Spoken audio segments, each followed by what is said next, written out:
Кога децата размислуваат за Божик, на што најчесто мислат? Можеби на украсите, на подароците поделката, за храната и сладките или пак за времето поминато заедно со семејството. Но така децата пропуштаат многу важен дел од Божик. Многу од нив не знаат за личноста која е во центарот на Божик. Тие не знаат дека Исус дојде на земјата како дете, порасна и дека стана жртва за да ги спаси од гревот.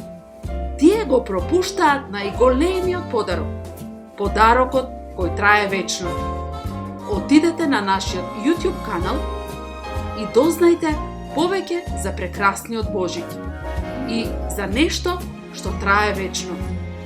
Потоа скенирај го QR кодот за да научиш уште повеќе работи за Божик и Исус. Христос се роди. Честит Божик!